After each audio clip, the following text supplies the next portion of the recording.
Hey, right, Oh, well, we're good to go. yep. Welcome, everyone. We'll do the usual blurb. So this is our weekly live stream, which is usually on a Thursday, but this week's on a Tuesday because it's August and everything, and holidays and whatnot. So, yeah, other bits and pieces you need to know. So please don't put personal information in the chat. You can just ask your questions if there's someone else, if they're about someone else, just so it keeps you anonymous. The live chat won't be kind of taken over to the actual recording, if that makes sense. So when it actually goes up online, the live stream's lost altogether. So we'll try and kind of read out the questions as best we can. So we'll sort my camera out a little bit as well. If you haven't already subscribed to the channel, please do. And if you want to like the video, if you find it helpful, that's also really cool. It just helps us do what we do. And also, obviously, if you know anyone who benefits from this stuff, then please do let them know. We do hope that these sessions are helpful. I certainly find it helpful because it's just good to go over some pretty complicated situations that people come across.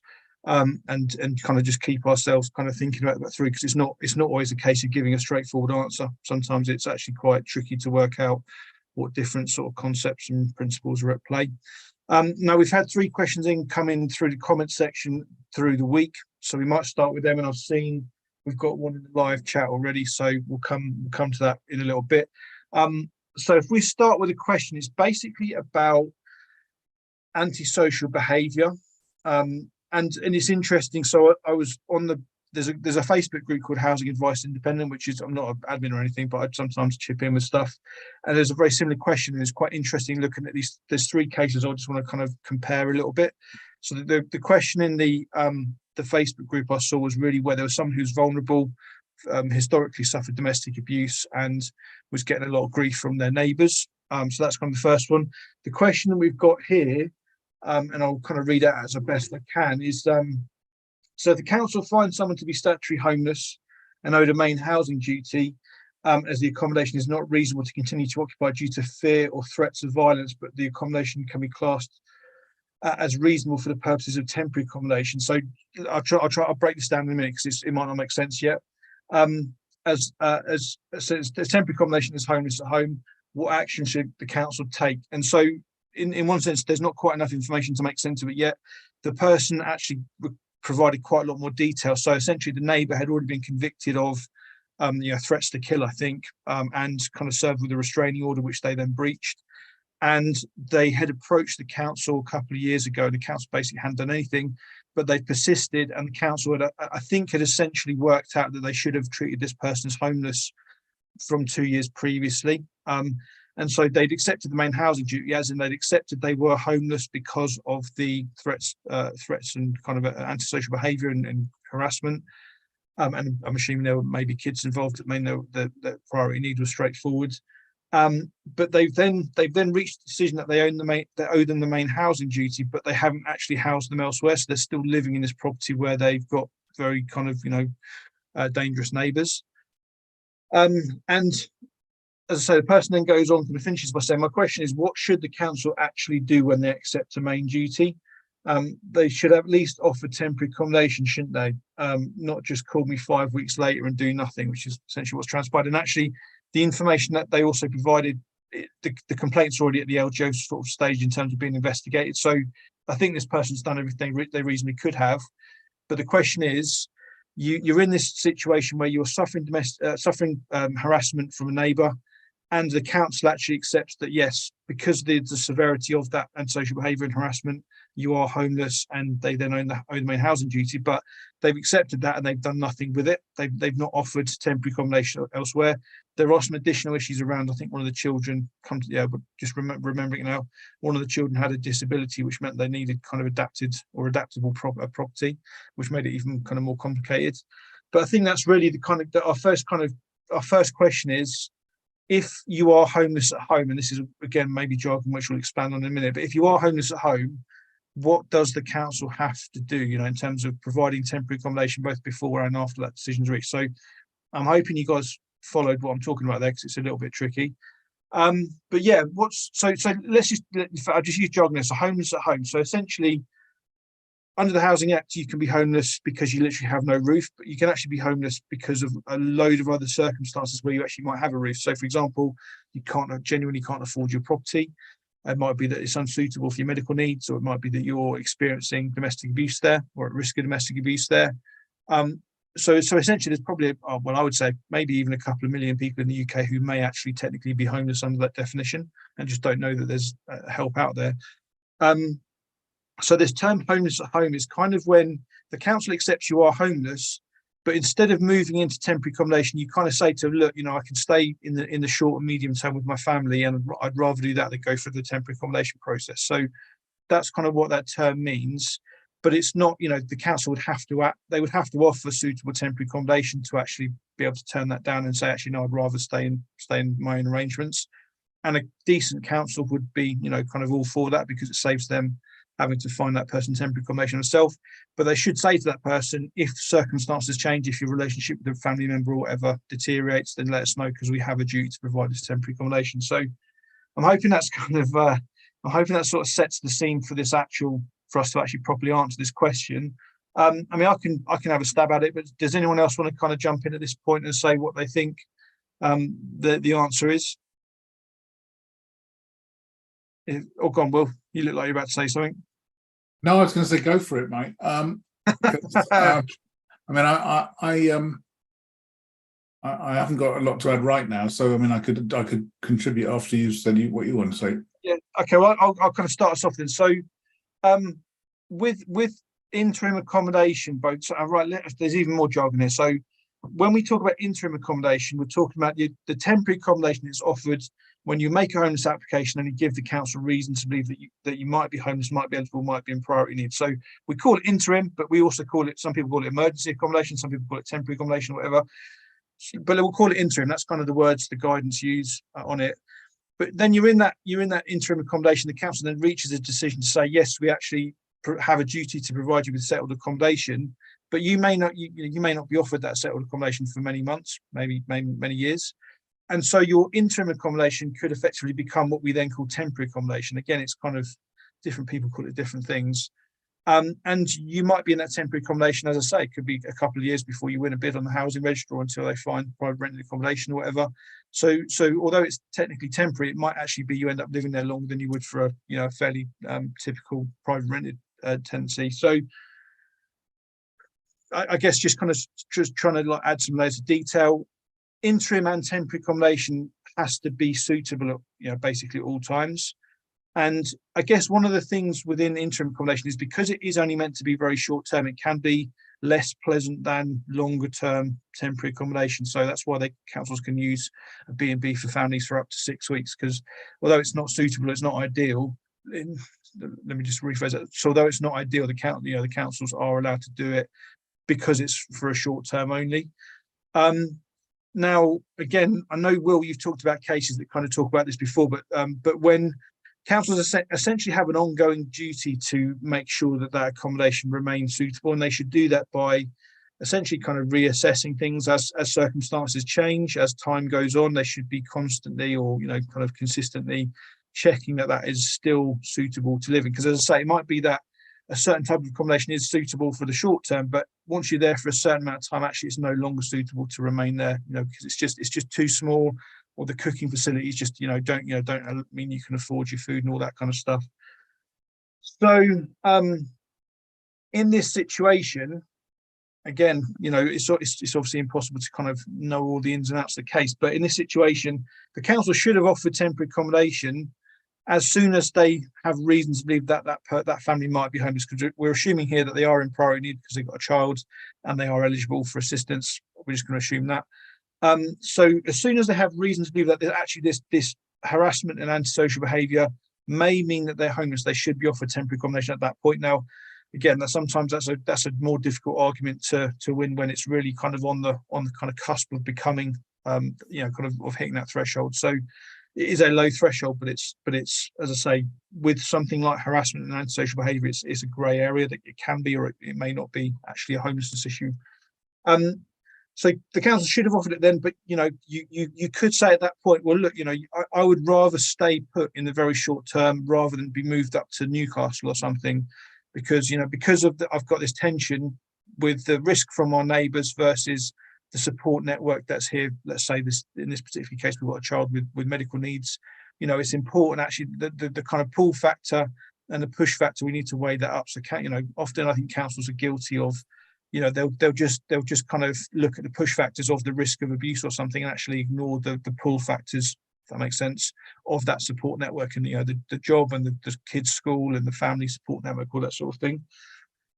Now, it becomes even, I guess the way I'd answer this, I'd say it becomes even more clear that once they accept that they have a duty to provide settled accommodation, and, you know, let's say that this person has now said, yeah, you know, we've kind of put up with it for a couple of extra weeks here, we need to be out, then the council should be basically providing temporary accommodation at that point. They own the main housing duty.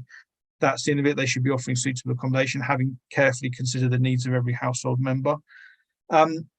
So in one sense, it's a simple answer. Yes, the council should have offered temporary accommodation at that point. There is a little thing within that question about the fact that, you know, that the council's advised them just to look for private rented, and, you know, the person asking the question says, well, you know, we're in social at the moment. Now, in one sense, just because you're in social now, if you're owed the main housing duty, does not mean that they have a duty to provide you with social housing going forward. You could end up in a private rented accommodation.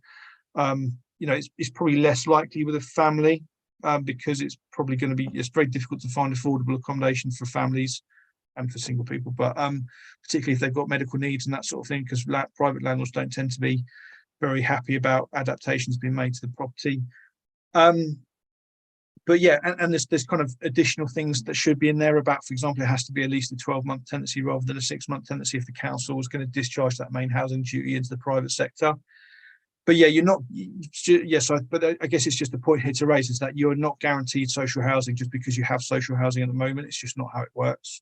So, you know, the council could find affordable, suitable private accommodation, and you could lose that security of tenure altogether. So you might be in 12 months' time, actually, you're looking at a no-fault eviction or something. So that's the kind of the reality of it, and that's why in these circumstances, you know, sometimes actually going down the homeless route is not always going to be the best option for that particular individual. I'd say it's always worth kind of exploring, because there's nothing to lose by approaching a council, but there will be people who are actually better off at looking at other options. So, but yeah, we maybe talk about that another time. But anyway, so I'm hoping that's my starter anyway. So is there anything else anyone wants to add into anything I've said there? Because I've got some more stuff to say about, I mentioned 3 cases. The final case I want to kind of juxtapose with is an LGO case that came out yesterday, which is very interesting, but I'll give you guys opportunity just to chip in with anything I've missed out, basically. Shall I make a contribution? What I was going to say, or what I would add to what you've said, is that I don't like to sound picky or sort of lawyerish, but I suppose I am one. So the duty, Mike, as I see it, is not a duty to provide settled accommodation. It's only a duty to provide suitable accommodation. And you may think, well, what's the difference? But settled accommodation is a term that's used when defining homelessness, I think. You see, the last time you had settled accommodation, that's right, it would be, or it often comes up in intentional homelessness, you lost settled accommodation. The reason I make that distinction is because the duty is to provide suitable accommodation, full stop. So that could be temporary, it could be long-term, as long as it's suitable. I mean, it could be so temporary that it's unsuitable, but that's all they have to do. But they do have to do that. And so the answer to the question, what do the council have to do, is provide suitable accommodation. And that went to the Supreme Court last year in a big case involving 3 people or 4 who were bringing cases against Birmingham and Croydon. They'd all been found to be homeless at home. And the question was, how long could they expect to wait? And the answer was, not at all, really. And in there was 2 issues the judges had to decide. One was, how long can the council be given? And the answer is, in theory, nothing, because the duty is absolute. But at the same time, you can't imagine running off to court the day after they accept a duty if they haven't provided something. So it has to be a reasonable time, but that reasonable is very short. And the second question was, what does the court do if the council go to court and say, well, look, we haven't got anywhere, sorry. And the answer is, they can make a mandatory order requiring the council to do it. And in one of the cases, one of the poor applicants had been waiting for this suitable accommodation for 16 months, having been found to be homeless at home, and the judge had made an order that they had to find accommodation within 12 weeks. And it's along the lines of, I don't care what you do, it's your job to do it. Go and buy it if necessary. And they appealed that, and the court said no, he hadn't been wrong to do that because it's an absolute duty. So that's what it comes down to. They have to do it. I was a bit curious with that question, that if somebody is found to be homeless due to fear and threats of violence, and then it says, but that accommodation can be classed reasonable for the purposes of temporary accommodation, I don't quite see how those two statements are compatible. Because if you're homeless because you're at risk of violence, I don't think you could say it's suitable. Did I miss something there? You haven't. No, I mean, I think this is probably where our lack of, having, look to the case in detail is probably going to mean we can't say too much about it. I think so. So going back to the definition of homelessness again, Will, you might be able to actually say which case it's from, but basically, the idea is that you're homeless if it's not reasonable to continue to occupy your home indefinitely. So essentially, with no end date at all, which is long term. So, yes, I guess there might be a thought process there around, well, okay, we've accepted that it's not reasonable to continue to occupy indefinitely, but we are saying it's reasonable to continue to occupy it for 2 weeks. I don't know. I say I'm not going to die on that hill, but I'm just saying maybe there's something in there. Yeah. That kind of came in. Don't they? If that is the case, don't they also have to have done an assessment to sort of assess how suitable, is it suitable in that temporary short-term situation? And they have to sort of weigh up the risk, particularly when it comes to the threats and violence and those sort of risks. I think they can get away with it and using it as sort of temporary accommodation for short-term only if they've done an assessment on the suitability for the short term. So it'd be interesting if that person was to say, make a subject access request and see actually what assessments, how do they come to that decision? Why? Because there might be written down somewhere that actually they deemed it fine for 3 months and they'll ring her in 3 months if they're still there and not moved out yet. I don't know. It'd be interesting. I mean, I guess because the question did say that the perpetrator had been convicted, so it might also almost be as well that that he's in prison for a month. I'm just thinking kind of situations where it might be kind of okay to be in there in the short term, but not the long. So going back to Will, you're just kind of saying, okay, there's not the count. Under Section 193, the main housing duty, the council doesn't have a duty to provide settled accommodation. It has a duty to provide suitable accommodation.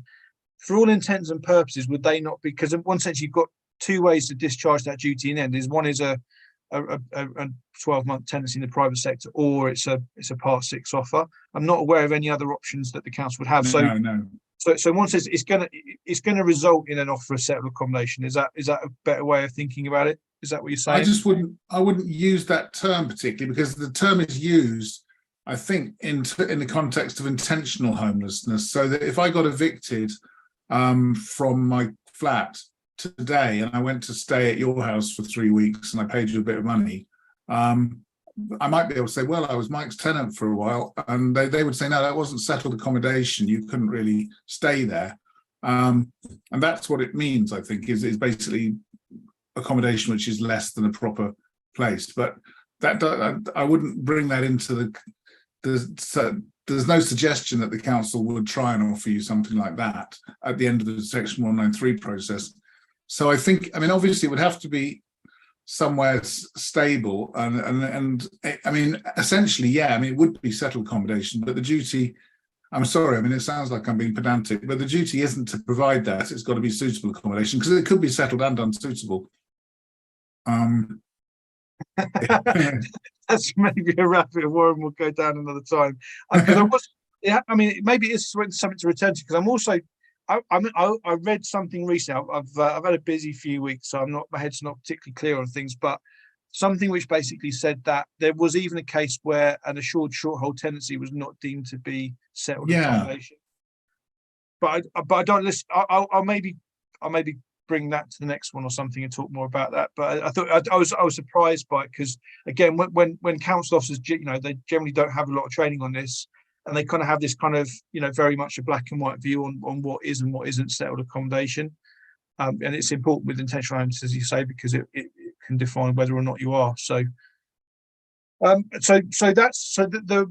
third case I wanted just to kind of bring in here, just to kind of certainly help, try and help my understanding of it all, is there's an LGO and housing. So the local government and the housing ombudsman both did a joint. It's the first one apparently they've ever done, like a joint investigation. And I'm just going to stick it into the live chat because it was really interesting. So basically, this tenant of it was Nottingham City Council and Nottingham City Homes, which was like the council arm of the housing, the housing association did kind of manage the council housing. Just bear with me, let me stick this in here. So there's a case if anyone's interested. I'll stick it in the actual comment section as well in a minute. So I'm not going to go through everything in detail, but I was going to draw a couple of things out that I noticed. So one was that this was a vulnerable tenant who was subject to sort of a mixture of behaviours, and it was interesting to see what was and what wasn't deemed to be antisocial behaviour. So there was kind of gave a list, but so the tenant has said, well, these kids, they play outside my house really loudly and they kick the football around and that sort of thing, and the council and the LGS said that they aren't antisocial behaviour issues. But there'd also been issues where people were throwing stones at a car, throwing mud at a house, that sort of thing, kind of that, and that was antisocial behaviour. But what was interesting, and again, this is because we work in silos, what's clear from this case, if you read it in full, is that there are actually some reasonably useful duties or kind of policies that councils have around antisocial behaviour and what they should do. So it's not, certainly in my experience, you kind of, as soon as you say, oh, it's just an antisocial behaviour issue, you kind of, you get a bit deflated because you think, well, they're not going to do anything, or it's going to be very difficult to get them to do anything. But certainly with Nottingham City Homes, it does seem to be defined, kind of a local basis, a bit like Part 6 housing register stuff. But with their own policy, they basically had failed to follow it because that management transfer was something which was strongly recommended in this situation for this individual, and they took 2 years to figure that out. So so it was, and there's a comical bit where basically the tenant had said that the housing officer had told the neighbour who had made the complaint, and that then she said that led to kind of further harassment from neighbours. And there was then basically the council officer denied it, but then the council officer accidentally sent an email to the tenant which was meant for a colleague, which basically said that she's lying. And when I read it, I'm thinking, no, I don't think the tenant was lying here. I think it's entirely plausible that it was the housing officer who disclosed that information. I've certainly seen that numerous times when that happens. So so as I say, if you're kind of interested in this kind of thing, I would say it's a really good case just to see, because the LGO reports are so good at just laying out what the law is and how it's applied. And that's how I sort of like first really kind of started learning about housing laws, reading LGO reports. I'm just going to check quickly with a. That's all right. We're good. I'll just check we didn't only follow up with that question. So I think we've kind of answered that reasonably clearly. So in this situation, as you say, Will, that kind of case with the Birmingham and Croydon case, basically, as soon as the council has a duty to provide housing, it has to do it now, or if not right now, very, very soon. So because it's an absolute duty. So next question. I see there's some more coming in the live stream, but I suggest we just stick with the questions that come in during the week first, because I think one was the same person actually. So next question, and I've anonymized this heavily. So basically, English guy in his 50s, grew up in England till he was in adulthood, then went to move to Ireland. And then about nearly a year ago, he returned from Ireland and made a homeless application to a council where his family lived, basically. And he had, I haven't listed the kind of the health issues, but it sounds like this, sort of terminal illness potentially involved here, or certainly very serious health conditions around, kind of major organs not working properly. And so the council's approach, where where his family lives, so he's got a local connection, they're already providing him with care and support through the Care Act. So social workers already kind of involved, so they already know. So the council knows about the extent of his different health issues. And he's currently living with family. And it doesn't actually say in the question, but I'm pretty sure the question is essentially, you know, what does the housing team have to do? And there's an inference, I'm going to guess here, that basically what they've said is because he's returned from Ireland, I don't know, maybe he's like lost his habitual residency, but I don't even think that would come in with Ireland. I don't know, because it's a common travel area. But I think that's kind of what the question's getting at. So yeah, and the council's basically, I'm not even quite sure. I think the council might actually be saying, yeah, we've got a duty. It might actually be the same answer as before. Then the council might be saying, yeah, we've got a duty to do something, but you just need to be patient because we haven't got anything right now. Maybe, I don't know. You guys have seen what I've sent you, so I'm hoping that it might make a bit more sense to you rather than me reading out and trying to multitask. So yeah, from that question, do you feel like I've kind of got the right end of the stick? Yeah, I mean, it is in a way, it's the same question as we've just been dealing with. It's the I'm homeless at home. What are the council supposed to do? Here it's what can I do? But I mean, what can I do to get the council to do what they should do? And it's the same thing. I'm assuming that because the council are quoted here as saying that they would, what he needs and what they would give, we're not at the stage of them saying we don't accept a duty to you. They're just saying it's taking us longer than we'd hoped. And I think the answer is back to the case, by the way, is that I was talking about is known as El Kundi. So if you it's an El Kundi situation, assuming they've accepted a main duty. But I mean, it sounds like it was a while ago, so they must have had time to complete their inquiries. So I would have thought that what the council have to do is provide accommodation or be ordered to do so, because the danger with this sort of thing is they can just keep you waiting for. I mean, that's the problem. If the council say, "Do you mind waiting a bit?" That can just take months or years, because once they've got you down as somebody that's not in a hurry, the file gets put in at the back of the cabinets. So I would say the council can be required to accommodate you. So it might just be a case of just either getting a solicitor to go do that work, going to court, or just complain loudly to the chief exec and start that complaints process. Yeah.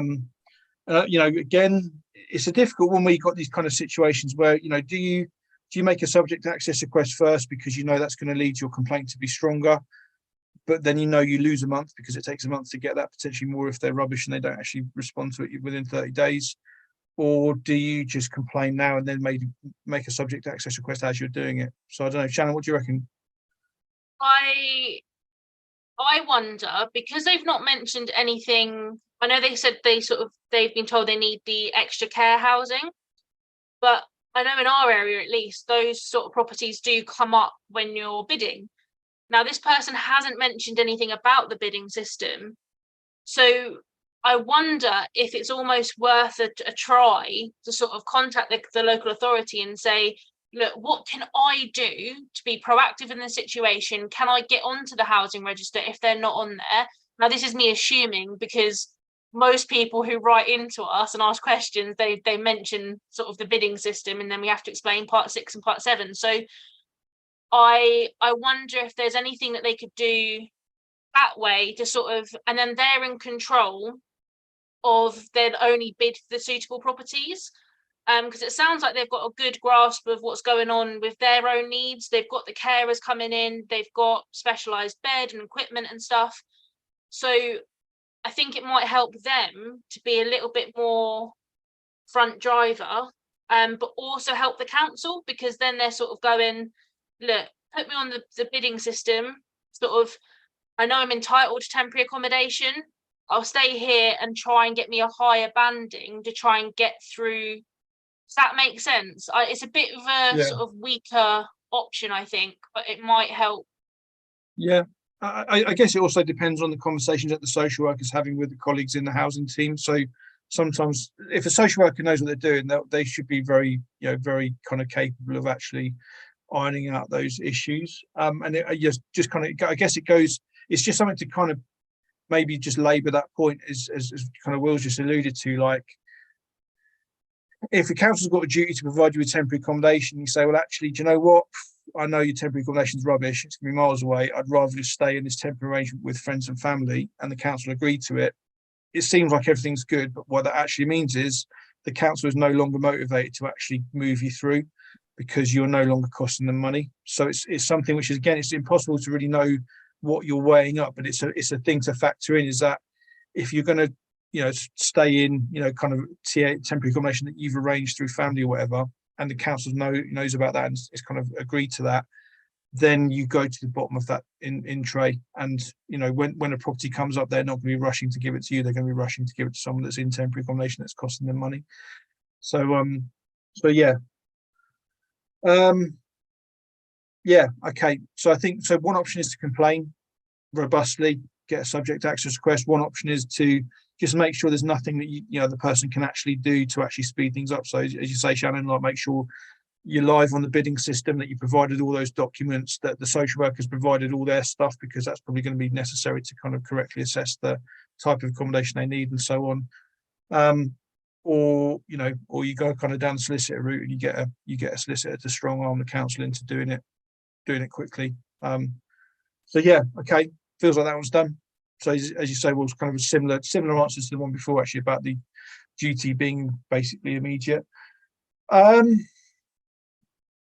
Right, so I'm now going to do because I've seen the question we've got in advance is actually the person's in the chat, so I'm just going to do this in order now, so I don't miss anything out. So this one here, so this person's priority needs, single, homeless, on the housing register, full housing duty owed. They're allowed to bid for 3 properties each week, and they're disabled. Is there a minimum amount of bids I should place each week? So fairly straightforward answer to this one. I mean, you kind of, it's nice to hear that people still get 3 bids rather than just 1 bid. But basically, if you've been accepted as homeless and you're on the housing register under Part 7, or you got into the housing register through Part 7, should I say, so through the homeless application process, you need to bid on any property which is suitable for you every week. Because if you don't, if there are properties which actually, technically are suitable, they may not be, the best option. But if the council deem them suitable and you don't bid on them, then as soon as they notice, they're going to stick you an auto bid, and they're probably going to find you the most unpleasant accommodation that's available for them that they can't get rid of to anyone else. So you want to be bidding very, very, carefully, making sure you're making reasonable bids. Now, if you've got a disability, so let's say, for example, you're a wheelchair user, you need a level access property, level access, or the ability for it to be adapted, then you don't need to bid on 2-story, second floor flats or something like that. That's the council's going to be really stupid if they try to pull you up on that. But you need to kind of check any property that is suitable for your disability. You need to be bidding on, even if it's not in the ideal area you want to be in. Otherwise, you run this risk of kind of just being strong-armed into it through an auto bid or something like that. So yeah, does anyone else want to add anything into that? That feels, I don't think there's nothing else I can think of to say on that. No, cool. Okay, so next question. If the council accepts the main housing duty, would that entitlement be affected if they moved out of temporary accommodation they provided? So, for example, back to sofa surfing. This is almost like kind of another similar theme here. So the main housing duty has been accepted. They're in temporary accommodation, but they opt to move back in. Let's say family member or something, just to kind of keep it simple. So they move back in with a family member. Now, I'm going to assume here that they've done that with the council's knowledge, because if the council doesn't know about it and finds out that they've essentially abandoned the TA, then the council is going to try and end their duty anyway. So let's assume the council's basically said, okay, look, that's good news that you can kind of stay with this friend or family member for the short term. We ideally want the council to agree to saying, well, actually, we're going to continue to have this duty to house you under Section 193.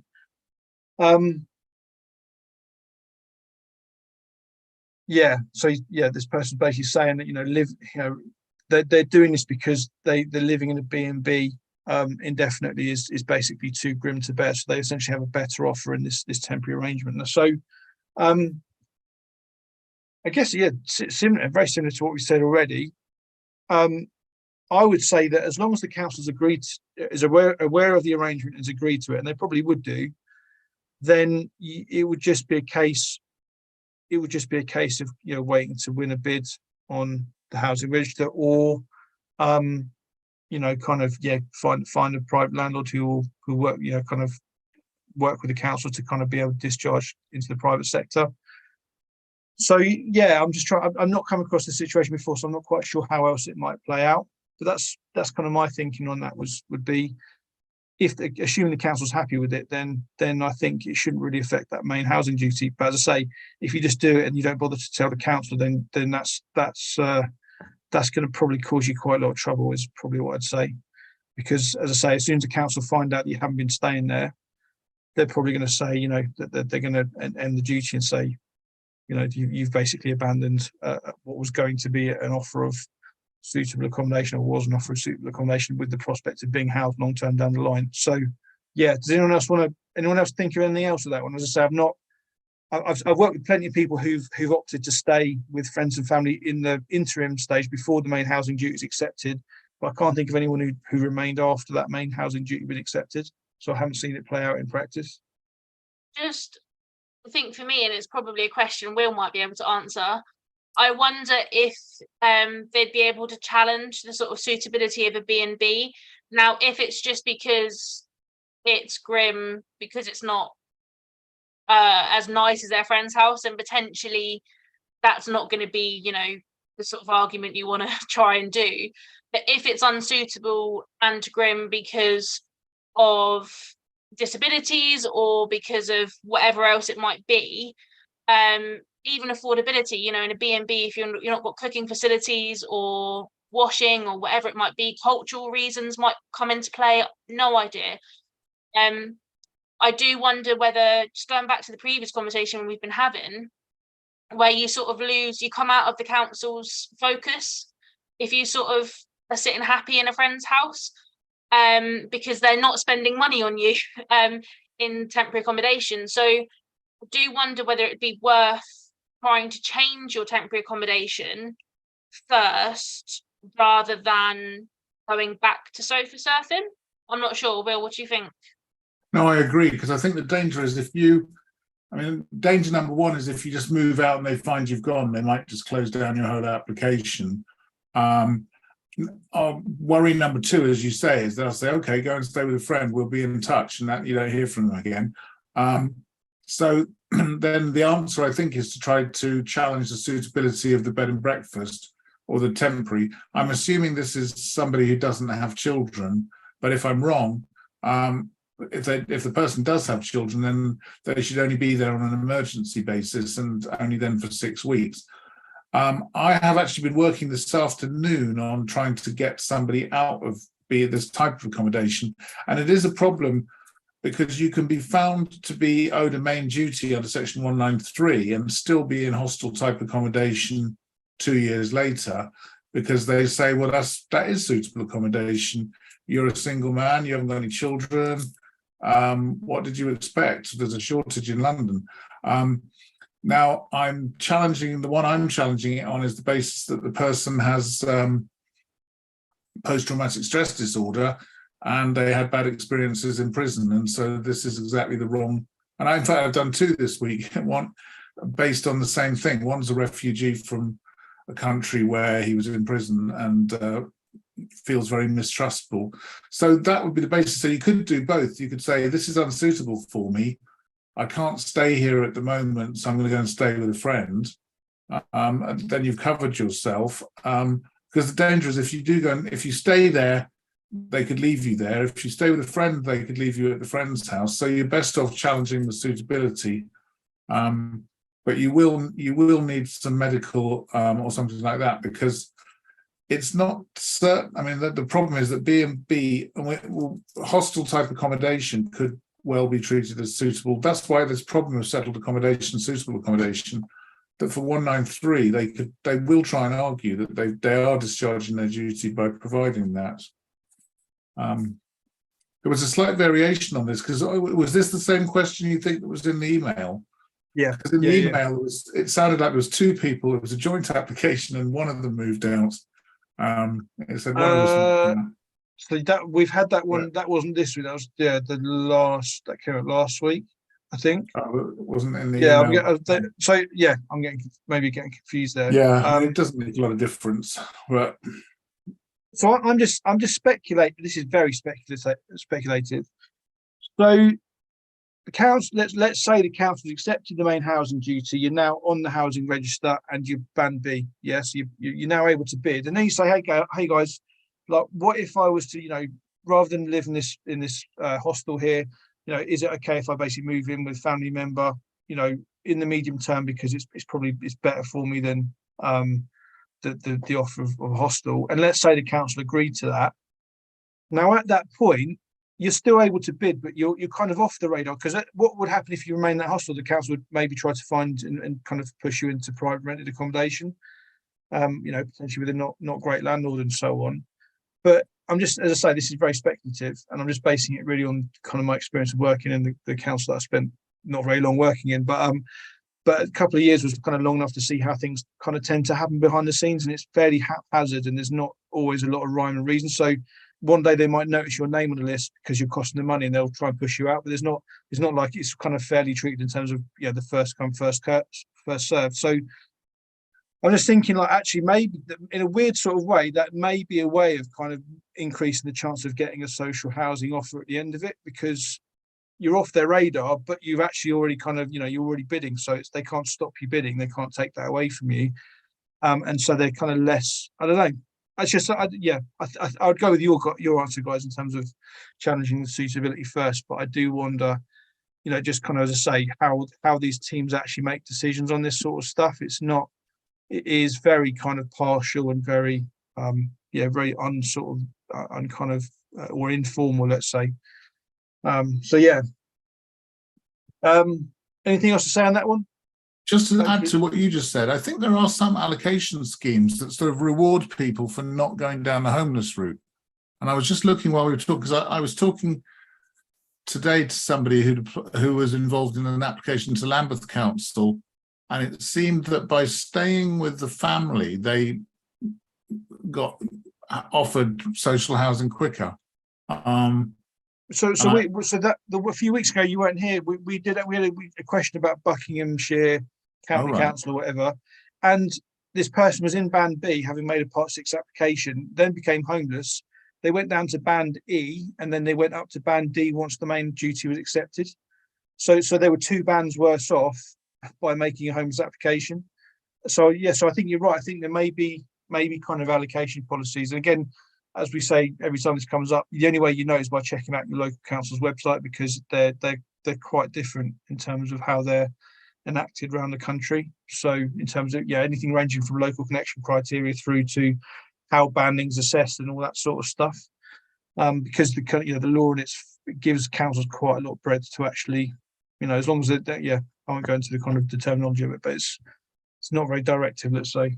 So So I think as a kind of additional thing to do there is check your local council's housing register, and just to see how the bands do actually work out, and see if there is an incentive to actually kind of take up that arrangement. Okay, cool. Next question. So someone in temporary accommodation with children due to fleeing domestic abuse, and they're band C on the housing register, are asked for reconsideration. What do they do if they refuse? So again, we've said it just now. So first thing you need to do is you need to read your local council's housing allocation scheme. So if you just Google Bedford Borough Council Housing Allocation Scheme, it'll come straight up. First thing you want to do is you want to check that the council's actually applied their scheme to the circumstances of your case. But in this situation here, just understand that most councils I know, in fact, all the councils I know of, when you're in that interim, so we talked about the difference between interim accommodation and temporary accommodation. So interim accommodation is that initial 8 weeks, in theory, roughly 8 weeks kind of period before they make a final decision. So you might be in, I think Bedford gives an example. Bedford, you would be in Band C. Well, you certainly used to be Band C if you're in that relief duty period, no matter what your circumstances are. And then if the main housing duty is accepted, you move up to Band B. You want to check I would be surprised if there's not something in that housing allocation scheme specifically about domestic abuse, because again, lots of councils, they prioritise domestic abuse, and so again, I think with Bedford you've got Band A and you've got Band S, which is even better than Band A, which is all about risk of domestic abuse and so on. So Bedford, at least, they've for whatever reason they've kind of chosen to give a lot of priority to people who are fleeing domestic abuse. But that's not to say it's the same in every council. So you need to check out your local council's policy and to see what it says. And if you've challenged the decision already, the banning decision already, they should have explained to you why they feel that they're right. And you can then, if they set that out in writing, then you should be able to just kind of pick it apart if they're wrong and just kind of go back to them and challenge them. It's a little bit, again, this is something I haven't done this for a long time, but the ability, so whereas challenging a homelessness decision, there's a set kind of, you do, this is who you need to contact within 21 days of receiving this letter, blah, blah, blah. If I remember correctly, within the Part 6 kind of banding sort of thing, there's not so much of a formal appeal mechanism. So I actually don't know, like, what, again, it would say in the housing allocation scheme, but you'd have to look. It might be that it goes to a panel. I'm not sure how many kind of phases there would be. So with homelessness, you ask for a review to start off with, and if that's still negative, you appeal to the courts. I would assume there's a 2-stage process within the Part 6 kind of housing allocation stuff, but I don't know. So those are things which would be worth considering. If you look at the end of the allocation policy document, like I just did, because I had Lambeth's allocation policy document open here on my screen, and because I was trying to find a bit that said if you're homeless but you don't take up temporary, we'll put you higher, but I couldn't find that. But what I did find is at the end there's a subheading reviews, and it says applicants who are dissatisfied with the decision that's been made regarding an offer of accommodation may request a review, and it's basically a sort of quasi section 202 review. And I think it depends on your allocation policy. If they don't have any policy, then you would be entitled to write to them and say, I think I've been treated unfairly. And if they said no, then you could judicially review them. So it's in their interest to have a review policy, because otherwise somebody will say, well, the only thing I can do is go to court.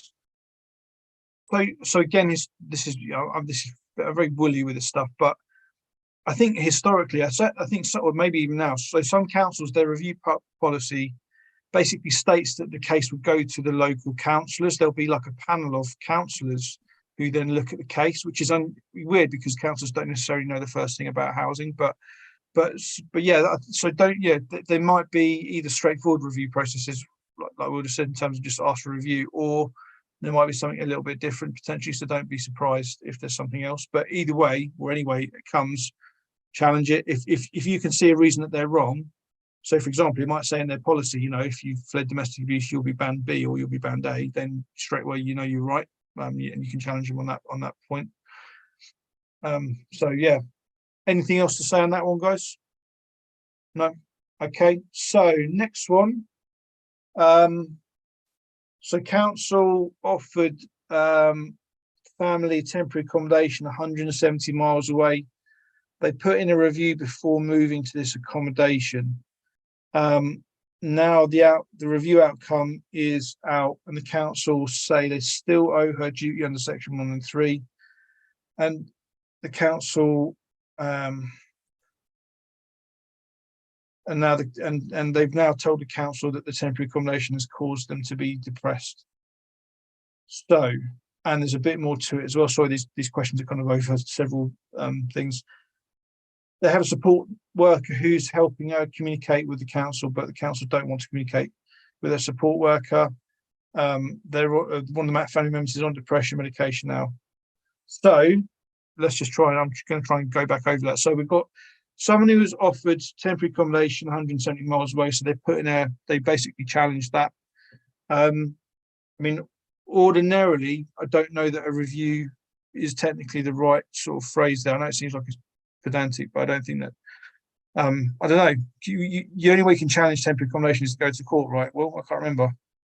Yeah, although no, hang on. If see, this is where we get back to the quibbling about terms. if the temporary accommodation is being provided under section 193, then it's a review, because it's purported to be in discharge of their duty to provide suitable accommodation under section 193. If it's under 188, before they make a decision as to whether they owe you a duty, then it's judicial review. Yeah. Okay. Yeah. Sorry, I missed that bit. Okay. So essentially, I'm just trying to work out the question. It seems to be saying that the council's accepted that offer of temporary accommodation was unsuitable. Sounds like it, because they still owe a duty, which they wouldn't be doing if they upheld the suitability. So in one sense, it goes back to our previous answers about, well, if the council's accepted that offer of accommodation wasn't suitable, then they very, very, very quickly need to offer suitable accommodation, which is likely to be much closer to this person's original home. But again, so you can complain about if they're delaying on that, or you can get a solicitor to kind of go to court to get it pushed through. So yeah, again, is there anything else that we want to add into that one?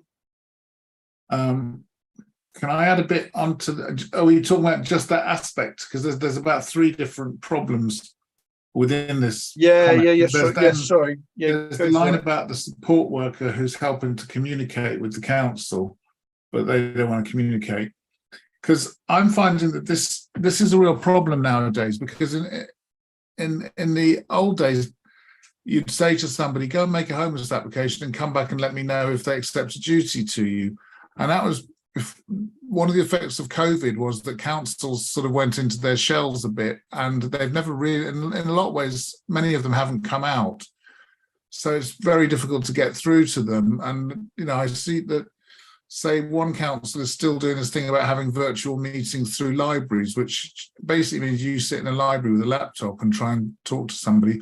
But all of which is difficult if you don't speak good English. And then the problem you've got is if you have a support worker, I don't know if that's an official person, but let's just suppose it's a friend or somebody, or even if it's a support worker, it's no sort of statutory thing, a support worker, but the council may just see them as a busybody, sort of, what's it got to do with you anyway? And then the other side of the coin, I'm finding quite a lot, is that the person says, I don't speak good English, I can't engage with the council staff. So I contact them and say, can you arrange an interpreter? And I get a message back saying, what are you on about? We can communicate with them fine in English. And I know they can't, but how do you measure it? I mean, you can't say, I happen to have a sort of languageometer here and I can show you the score. So I think the answer is to make a complaint as soon as possible, and have it as part of the housing needs assessment, and say, I need my housing needs need to be reassessed because I can't communicate with you guys. And the person needs to stress it. And that's what I'd say. I mean, and she's on depression, the depression and medication. I mean, I'm not sure if that's caused by the whole experience of being in the depressing temporary, or having council staff behave in an unsympathetic way, all of which, and I was just thinking this earlier when we were talking about the part 6 and part 7 and all the confusion, because it is really, really confusing. I'm confused by it. And the thing that I would suggest to people that they try this, and it might not always work, but the Homelessness Reduction Act did sort of recognise how difficult it is for people to engage. So what they said is that the council needs to do an assessment of your housing needs and your need, how you became homeless, what your needs are and what your wishes are, and what support you need in maintaining accommodation.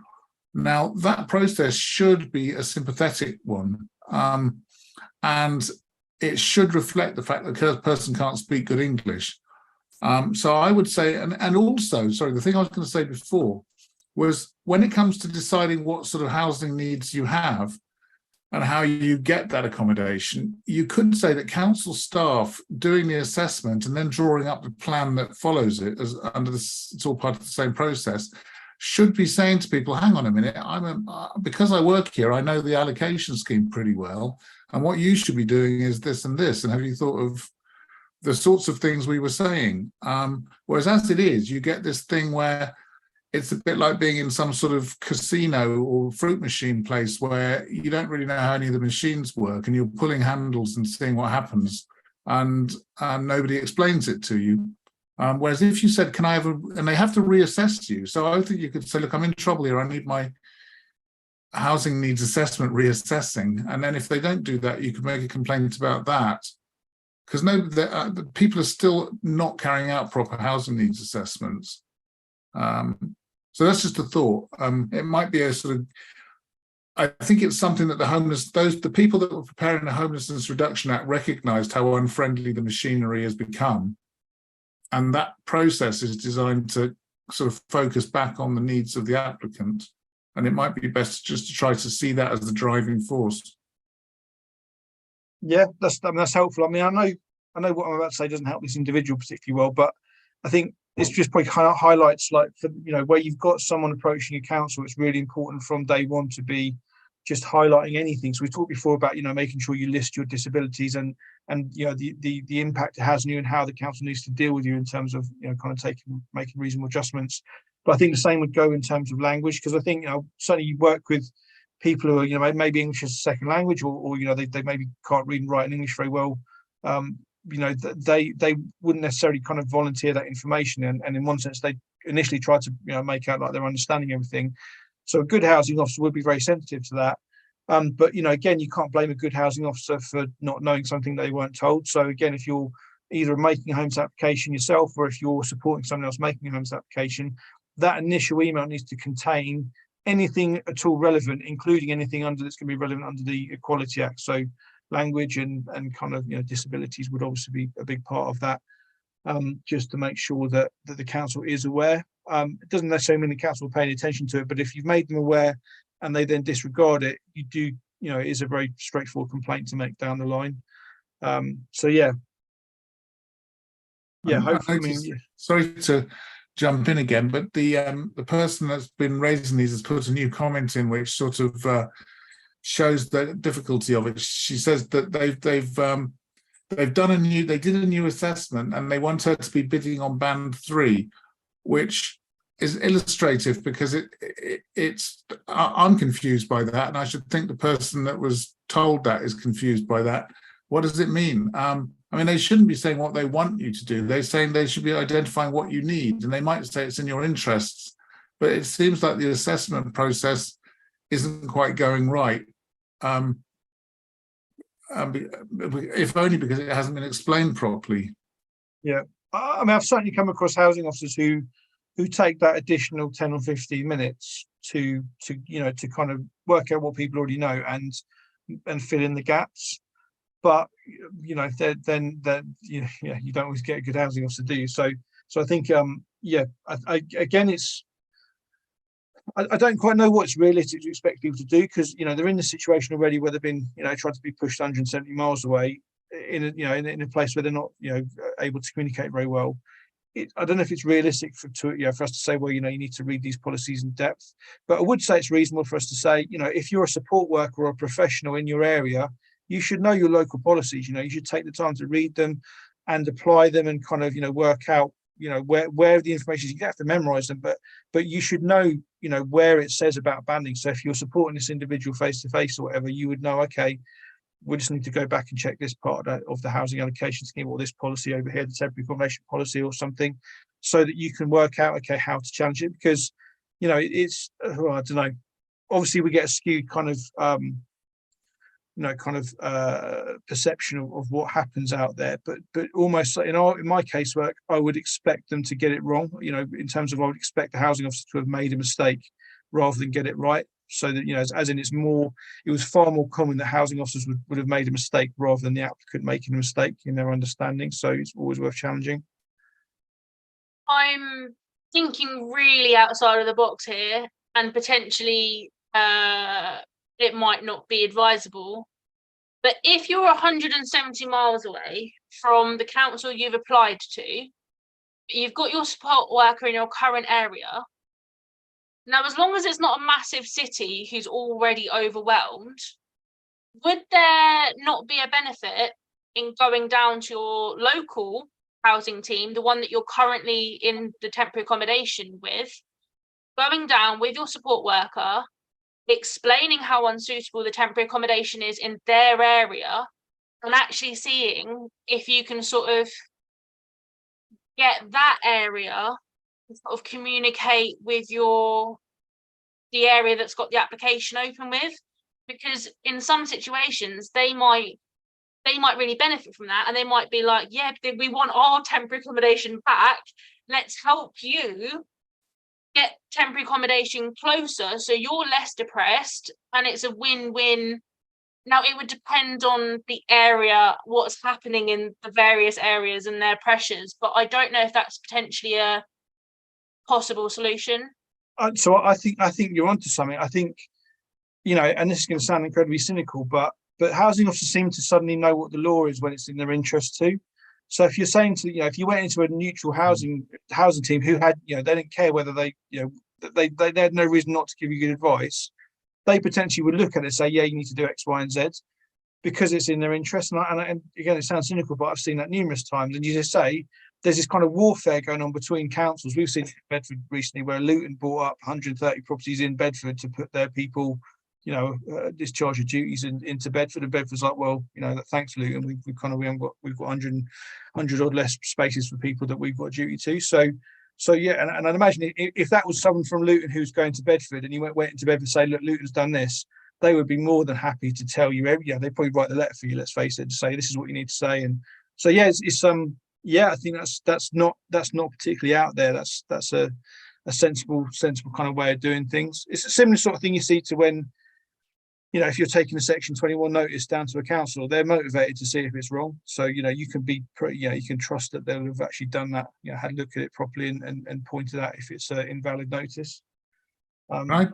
Take Shannon's idea, your idea a step further, because if you're in authority B 170 miles away or whatever, and you're unhappy in this temporary accommodation, and you go to the council, in theory, you could make a fresh homeless application to that council. They could find you to be homeless, and because you've got a local connection with the authority that sent you there, they can refer you back. Plus, you can use the fact that you've been found to be statutorily homeless at the other place to go back to the first accommodation, first council, and say, I'm actually homeless and I've got a local connection here, so you've got to house me.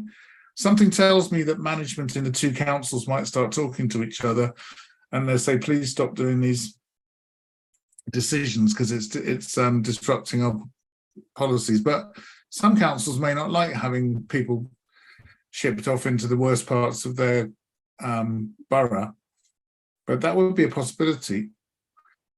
Because it was a way to get around intentional homelessness decisions in the old days. What you do is go to a council where they've got loads of accommodation and they don't really care, and then they assess you and say, oh yeah, well, you may be intent. We're not that bothered about stopping you, so we'll find you unintentionally homeless, and then you've broken the chain. How you get back to the other place is another question. So there's that Slough case where they referred him back to Slough, and Slough had to accept it, and Slough. So yeah, there was Slough and Ealing. Yeah. That was like 12 years ago. So, okay. Okay, guys. Well, we're out of questions on the live chat. So unless someone puts something in the next 30 seconds. We didn't talk about the cats. Say again, Will? Somebody said, I'm very worried about my cats. I've totally missed that comment. Sorry, yeah. Where are you looking? How can we do that? Because I love cats. And I think we've had this question about dogs, haven't we? It comes up quite a lot. It says, I'm very worried about my cats and if they'll be able to find us somewhere suitable. It's been very hard with other obstacles. I missed that one, yeah. Sorry for that person. But I think dogs tend to be more of a problem in the sense that people notice dogs more, whereas I've known plenty of people who don't tell the landlord about cats and they get away with it. So that's not saying that you should do that, guys, but as you say, it's you're not going to have dogs barking and kind of going for walks every day. But as a serious answer, yeah, we've said it before in terms of councils can house people with pets. There's absolutely nothing stopping them to do it, but they will sometimes use that. If they sense that you will withdraw your homes application because you won't be separated from your pet, and they'll threaten, say, well, we can't possibly house you with a pet. you can kind of call their bluff a little bit. But as I said, I think last week, 2 weeks or whatever, they can use like these well-meaning, dogs protection, whatever, dog aid, whatever it is, who knows, to kind of to accommodate that pet whilst the person's in temporary accommodation, which is actually less than helpful, because the code of guidance talks about the fact that pets are important to people and council should be very careful about considering them. Again, there's, when you push councils and when you push housing associations, there's actually plenty of properties that can accept pets, so it can be done. And I did hear some rumblings about some sort of legislation that was kind of about private landlords being more willing to take pets. I can't remember. Yeah, there's talk about that. So okay. So yeah, sorry for that person, I missed that question. But yes, so same deal. Unless we get an additional question within the next 30 seconds, we'll call it a night. We are next back, I'm guessing, a week on Thursday, guys. Is that still all right with you? Whatever date that is, but the 17th or something, probably. So yeah, 7:30 again. If you find these videos useful, please share them with people who might value them. Keep the questions coming in the comments on YouTube. Again, if you haven't subscribed to the channel, please do. Have a look through the back catalogue, because there's quite a lot of stuff that's in one sense that come up a lot that would be kind of hopefully useful. Other than that, yeah, so just an additional comment there just about the pets. So I guess just to spell out the issue, that they are they're worried that if they they go to a council, the council's got a duty to house them, but sticks them either in a property where it's entirely unsuitable for a pet. I'm not quite sure for a cat. I guess it would depend on the cat really, or they'll try to use it as a way to prevent people from actually accepting anything. So yeah, and again, so our old colleague John Allen, he had a run-in, let's say, a very polite run-in with the chief executive of Travel Lodge, because Travel Lodges, as a general policy, they accept dogs, but with the contract that Travel Lodge had with Bedford Borough Council, they specifically didn't allow them. So John kind of went to the MP and the chief exec of Travel Lodge, and the last I heard, they are seriously looking into it. I don't know if there's actually been an outcome yet. I've not heard more, but again, it's just a good example of actually, if you're an advocate out there, no legitimate option is out of bounds. If there's a problem with pets in your area, then take the Travel Lodge on and just see what you can do, because again, they can do it. It's just that some councils will choose not to, and they'll try and make TA as unappealing as possible. I talked about it before. There's a really good housing officer in Bedford who takes the line that if she was homeless, she would dread to be away from her dog, so she'll do everything she can to find something suitable, and she does. I've worked with a few cases where it's had a good outcome with that sort of thing. Cool. All right, guys. We'll see you a week on Thursday. So take it easy, and yeah, keep